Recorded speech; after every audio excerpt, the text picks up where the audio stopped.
अस्सलामु अलैकुम वरहमतुल्लाहि वबरकातुहू। देखो, जो आज हम यहाँ आए हैं जैन फोर्ड स्कूल में, ये जो आज का प्रोग्राम है, ये जो 10th के बच्चे हैं इनकी विदाई का है।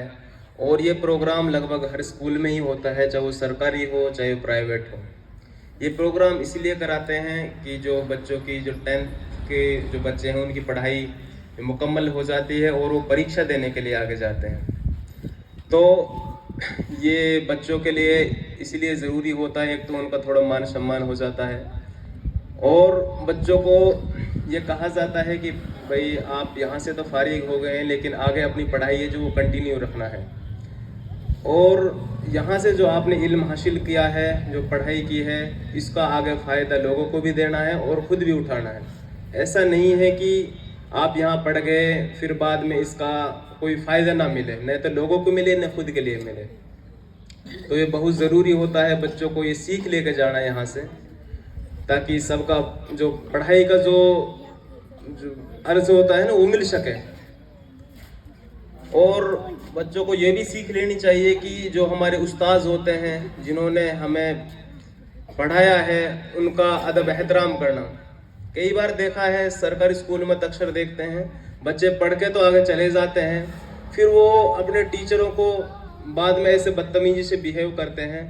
वो बहुत ही गलत है। जो हमारे उस्ताद होते हैं, हमारे टीचर होते हैं, उनकी हमेशा कदर करनी चाहिए, क्योंकि हमें उन्होंने इल्म सिखाया है। और वो इल्म चाहे हिंदी का हो, चाहे अरबी का हो, चाहे दुनिया उलाइन का हो, चाहे खैत वाला हो, दोनों को जो इल्म सिखाते हैं उनकी हमें कदर करनी चाहिए। उस्ताद हैं हमारे, वो एक तरीके से माँ बाप के बराबर होते हैं। माँ बाप पे तो जो बच्चा है लगभग रात में ही रहता है और दिन में कुछ घंटे रहता है, लेकिन अपना ज़्यादा वक्त गुजारता है वो बच्चा स्कूल में गुजारता है। जो मास्टर होते हैं, जो टीचर्स होते हैं, उनकी निगरानी में गुजारता है।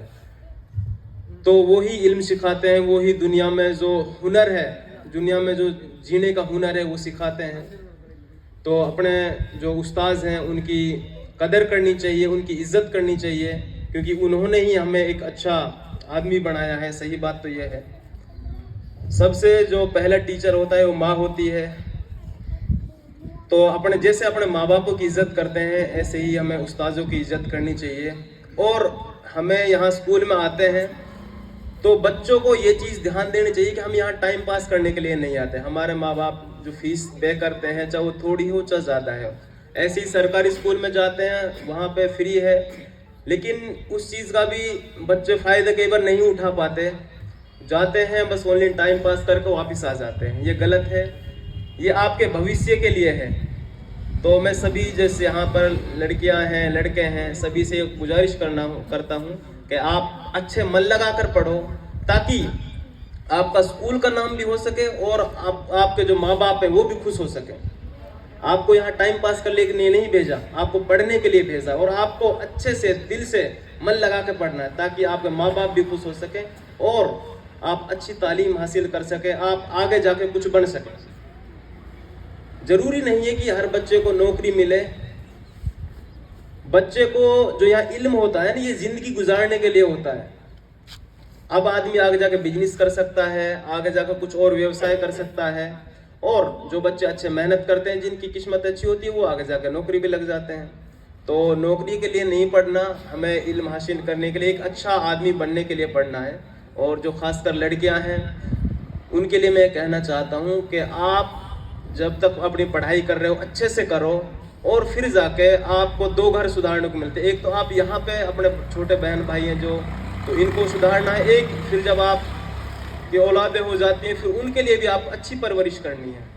तो अच्छी परवरिश जब ही कर पाओगे जब आपकी खुद की अच्छी परवरिश होगी। तो ये चीज़ माँ बाप अपने बच्चों पे ध्यान दें, और जो बच्चे हैं वो अपने टीचरों से ज्ञान लें, और अपने टीचरों को बार बार परेशान करें। मैं तो ये कहता हूँ कि हर चीज़ को पूछें, छोटी से छोटी चीज़ उसको भी पूछें, क्योंकि जो टीचर्स हैं पढ़ाने के लिए आते हैं आपको, तो इनका पूरा फ़ायदा उठाओ, इनसे जी मत चुराओ, ताकि आपको अच्छे से इल्म हासिल हो और आप आगे बढ़ सको।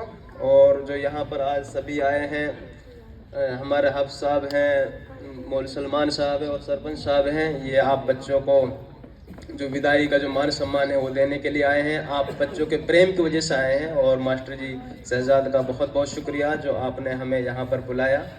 आपका बहुत बहुत शुक्रिया। अस्सलाम वालेकुम।